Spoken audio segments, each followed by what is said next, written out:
has it deflected off her knee, but she'll keep possession. King wide open, another chance, another triple. You get it to the hot hand. Gregory knew she got it to the hot hand in King, and she knocks it down. Lead back up to 7. This ties the largest lead of the night for Youngstown State. 36-29 is our score. 5 triples for the Penguins tonight, 4 of them courtesy of Erica King. 6-0 start to the quarter. Magestro Kennedy picks her dribble up, fades over King and hits. I mean, that's a great move. That's a big-time jumper by Ellie Magestro Kennedy. That's definition of good defense, better offense. Santoro blows by, over to Cameron. We have a possible heat check this possession for Erica King. You could tell she wants it. She was calling for the ball. Cameron, the top of the perimeter. Santoro bounces it to Baker on the right block. She's double teamed. Gregory gets it and puts it in. The offensive rhythm is starting to come to fold for Youngstown State. They are 3 for their first 3 from the field here in this quarter. Third quarter, I mean, that's such a pivotal time for both teams. I don't care who you are. I don't care what the score is. I know every halftime conversation from a great coach has to be, we have to win the first 5 minutes of the third quarter. We're not winning this game. Oki misses the bunny. King comes down with the rebound. Crosses over, kicks out. Gregory wanted the 3, drives in. Layup no good. Coming down with the rebound is Henson. She faked me out. I thought she was going to shoot it. Me as well. I think everyone here in the arena thought she was going to shoot that. Henson in the right corner. Kicks out to Williams. 6:45 to go in our third quarter. Haven't seen many whistles in this quarter. Both teams playing clean up and down the floor. Oki in front of the hoop. No good, but she was fouled. You jinxed it. I did jinx it. That was really bad. I mean, to Youngstown's credit, that's really the first time they've gotten a clean look inside to Oki, because Youngstown's defensive rotation off of this trapping the first ball screen has been so efficient and so quick. Something you won't see on the stat sheet is the rotation from Cameron and King underneath, and they're getting those stops and coming up with it almost every time. First free throw from Oki is pure. She's a 71% free throw shooter this season. Grace Oki is moved into the starting lineup now for 13 consecutive games leading up to this point. She'll check out. Checking back in is Maya Dillian. 5-point lead for Youngstown State. 6:36 to go in our third quarter. Winner of tonight's game moves on to Indianapolis. Wright State, if they win, I'd imagine they play Sunday. If Youngstown State wins, they'll play in the semifinals on Monday. Baker from the left block, fading away. Tough shot off the bank. That was beautiful. Baker's up to 10 points. Williams now skipping it over. Scott, she'll try the 3. She'll hit the 3. Lauren Scott, her second perimeter jumper of the night. She's up to 8 points. You can tell that's a veteran player who really wants it for her team, and she's going to push through. It's already been said, she's a great teammate. She won the Sportsmanship Award, and she's going to do what it takes for this team. Turnover for the Penguins. Can the Raiders reclaim a rhythm and control? Trailing by 4. Chance to get it down to a single possession deficit. Williams to the corner. Sagister couldn't catch it clean. She'll drive in, splits the double team. And Sagister puts the left-handed layup in. Lakin Voss last year, she was a member of the Horizon League All-Tournament team. She played a big role in the reason that Cleveland State ended up advancing to the NCAA tournament. Free ball sent over from the Vikings. Chance for YSU to take advantage. Abby Householder goes right at the libero, but a good job by Delventhal to keep it up. Dump over, nice job by Delventhal to dig it out. Yeah, Cleveland, great defense. Back-to-back good plays. Householder once again right at Delventhal, but she digs it out again. Attack from Voss, gets down. Perimeter defense from the Penguins. Voss dropped it down right in front of it. Yeah, nice little wrist shot over the net right in front of the defense.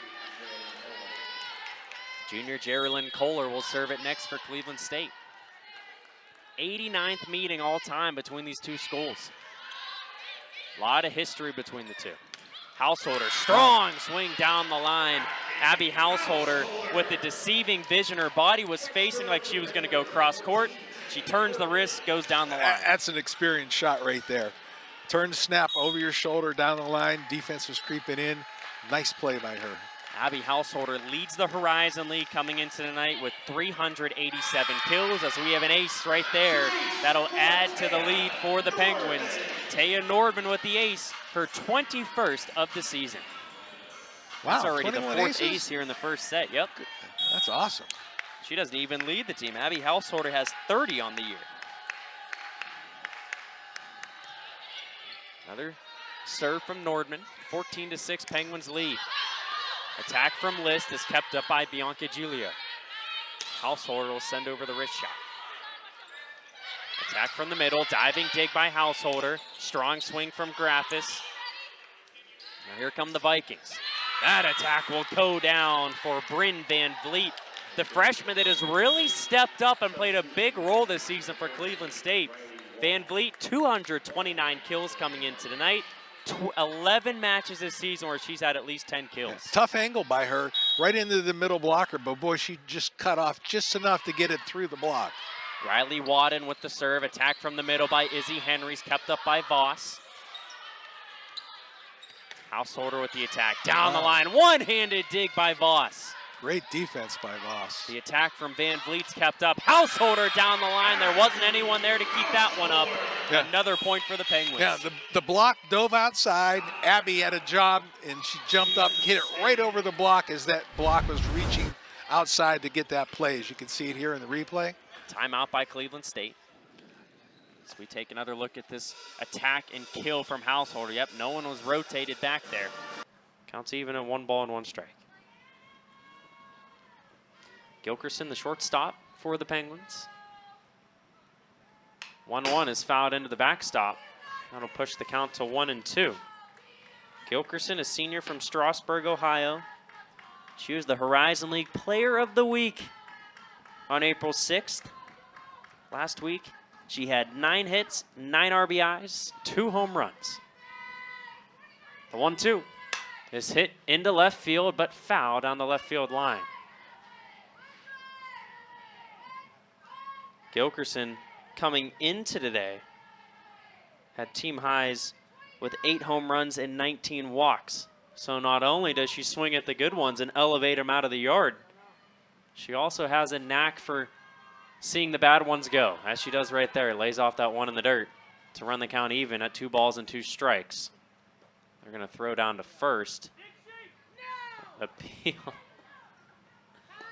The appeal's unsuccessful.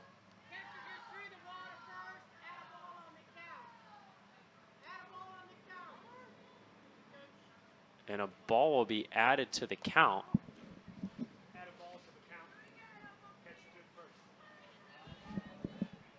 So a ball is added to the count since the catcher and Marrero threw to first. So the count's full now at 3 balls and 2 strikes. I've never seen that before. The pitch is high for ball 4, and now Gilkerson's aboard. Wow. Okay. Yeah, I've been calling softball here for 6 years at YSU. That's just one of those plays you don't see too often. As Ty Turner will now step up to the plate for the Penguins. Turner's 0 for 1, flew out to center field in her first at-bat. That one's ripped down the left field line. Actually, it'll stay in the infield, but fielded just to the left of the bag by Jolynn Gibbons. That was a heck of a play by Gibbons on the backhand.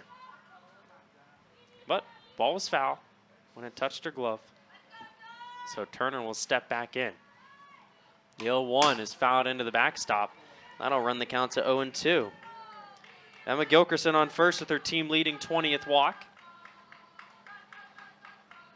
Kennedy Dean stands on deck for YSU. She's looking to get an at-bat this inning. She started off the last inning with a solo home run to right center field. 0-2, just high. Good job by Turner laying off of that.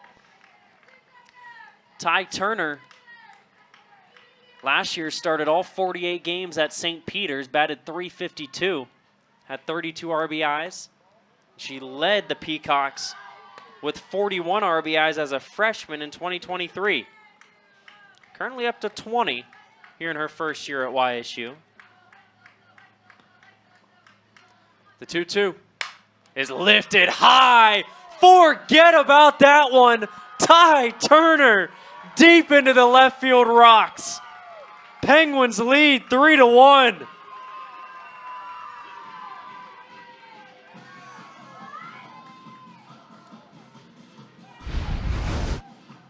Ty Turner with her 4th home run of the season.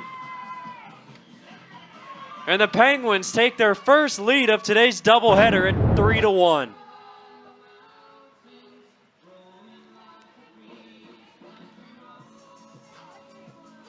All 3 runs for the Penguins here in game number 2 have been courtesy of the long ball.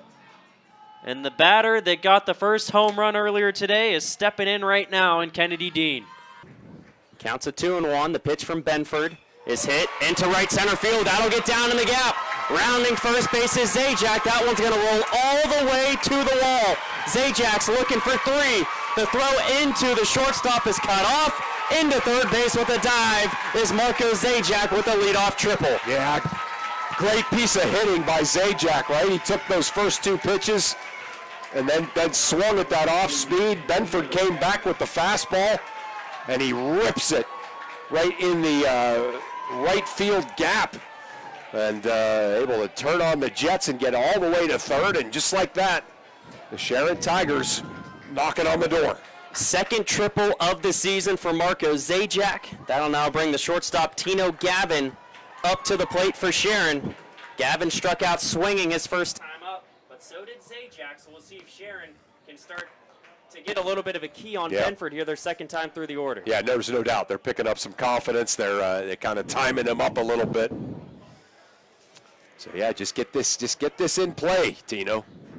Donovan Parker stands on deck. The pitch to Gavin is a called strike. That'll even up the count at 1 ball and 1 strike. Yeah, nice curve ball there.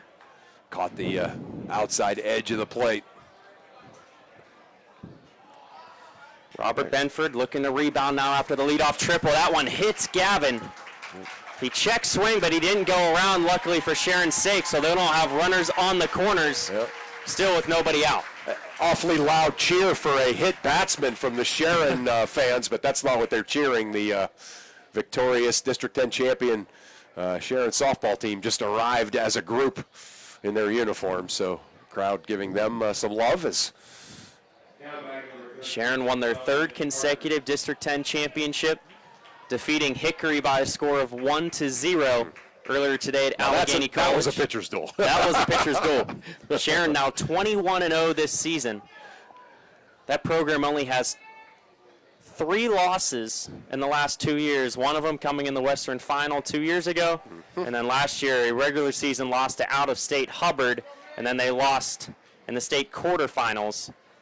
So that team looking to expand. South Park? Was that South Park? South Park, yep. Yeah. That team's looking for a state title this year. Donovan Parker, the right fielder, now up at the plate. Runners on the corners, nobody out. He shows bunt, lays it down. Coming out is the catcher, Stevens. No throw.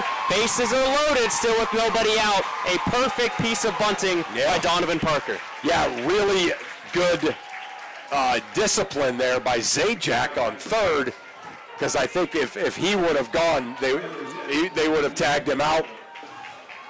Because I'm sure that was the plan, right? The plan was to get the bunt down, and then he was to take off from third and score, but the bunt wasn't executed that way. So great job by Zajac. Mark that one down if the Tigers are able to get another hit here. Corner infielders now in on the infield turf for Fairview. First pitch to Ethan Engelmore is outside for ball number 1. Sharon had an opportunity in the top of the first inning when Cohen Fertig was on third base with just 1 out, couldn't bring him home. Now they have the bases juiced with no outs here for the first baseman in Engelmore. He's batting .375 this season. Benford's ready. The 1-0 pitch is low for ball 2. And now you got a lot of pressure if you're Robert Benford. Bases loaded. You don't have any free bases for a walk here. Right. And you're behind in the count 2-0. Right. Yeah, Engelmore really needs to be patient here and get the pitch that he wants.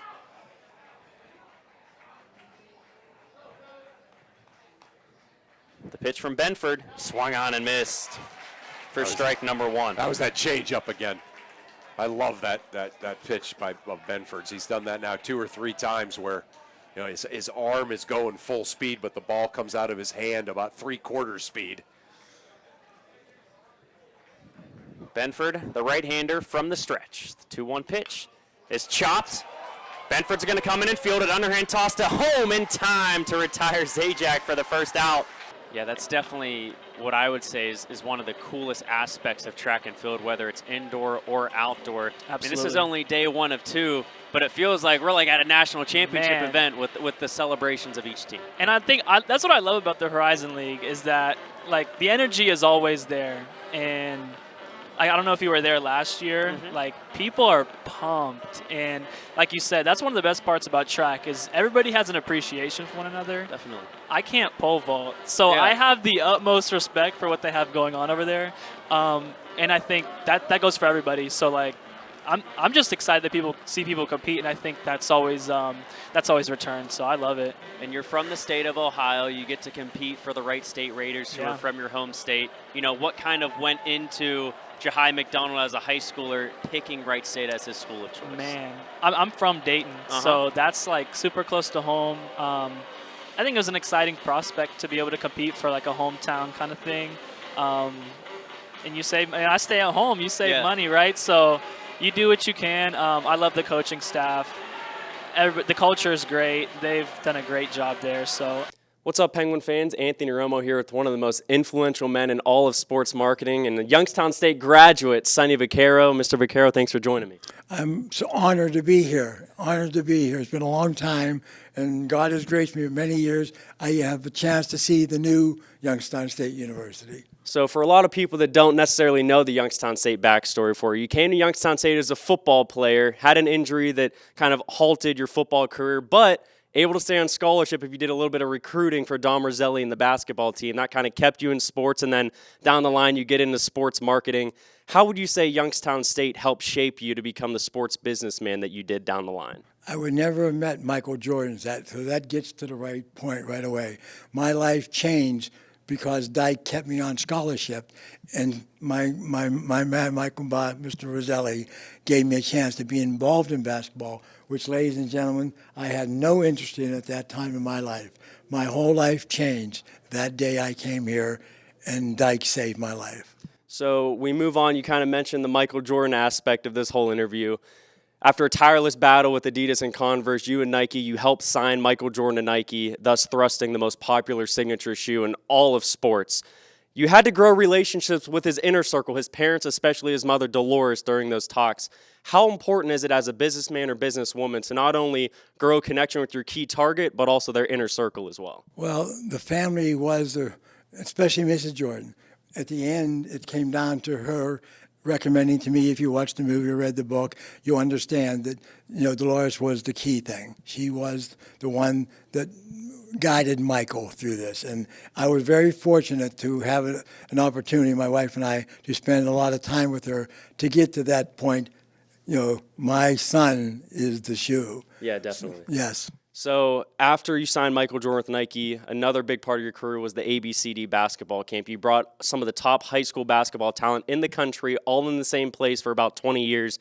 And they had great competition. Some guys like LeBron James, Kobe Bryant, Tracy McGrady were part of that camp.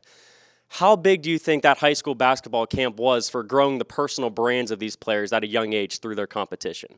ABCD was the signature activity. There were plenty of camps. College coaches used to run them, high school coach.